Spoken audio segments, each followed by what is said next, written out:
રાધાકૃષ્ણ સોસાયટીમાં ભૂમાફિયાઓ દ્વારા સ્થાનિકો પર હુમલો કરવામાં આવ્યો હોવાનું સામે આવી રહ્યું છે। મળતી માહિતી અનુસાર ગઈકાલે રાત્રે 12 વાગ્યે યુનિવર્સિટી રોડ પર આવેલ રાધાકૃષ્ણ સોસાયટીમાં રહેતા અવિનેશ ધુડેશિયા પર ભૂમાફિયાઓએ હુમલો કર્યો હતો।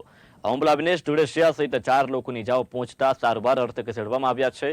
છેલ્લા 4 વર્ષથી ભૂમાફિયાઓ દ્વારા ત્રાસ આપવામાં આવતો હોવા છતાં પોલીસે કોઈ કાર્યવાહી ન કર્યા હોવાનો સ્થાનિકોએ આક્ષેપ કર્યો છે। ત્યારે ભૂમાફિયાઓ સાથે પોલીસની સાઠગાંઠના આક્ષેપો કર્યા છે।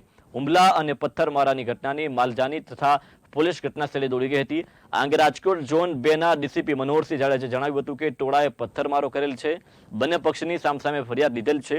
4-5 વર્ષ જૂની એક વર્ષથી આ વિસ્તારમાં પોલીસ બંદોબસ્ત પણ રાખવામાં આવેલ છે।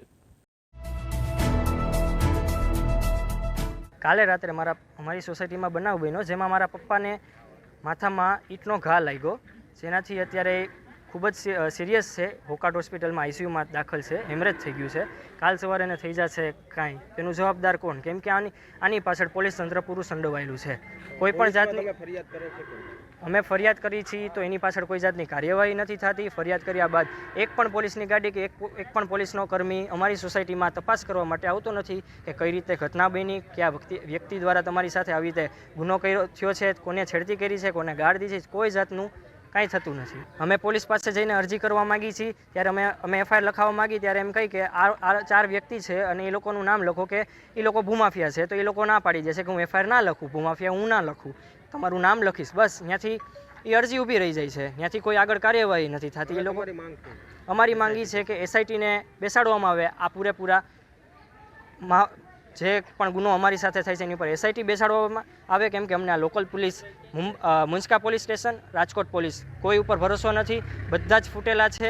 એટલે એસઆઈટી બેસાડવામાં આવે અને બધા જ વ્યક્તિ જેટલા સંડોવાયેલા છે ને પ્લસ આ જેટલા ભૂમાફિયાઓ છે બધા ઉપર કડકમાં કડક કાર્યવાહી થાય। અહીંયા યુનિવર્સિટી પોલીસ સ્ટેશનમાં રાધાકૃષ્ણ સોસાયટીમાં ટોળાએ પથ્થરમારો નાનકડી ઘટના બનેલી છે, જેમાં એક ગાડીના કાચ તૂટેલા છે અને એક વ્યક્તિ ઇન્જર્ડ છે। સામેના પક્ષે પણ 2 વ્યક્તિ ઇન્જર્ડ છે। બંનેની સામસામે ફરિયાદની કાર્યવાહી ચાલુ છે અત્યારે, અને આ પ્રશ્ન 4-5 વર્ષ જૂનો છે। એ અગાઉ પણ આ જ જગ્યાએ ફરિયાદ લીધેલી છે અને અહીંયા 1 વર્ષ સુધી પોલીસે બંદોબસ્ત પણ રાખેલો હતો।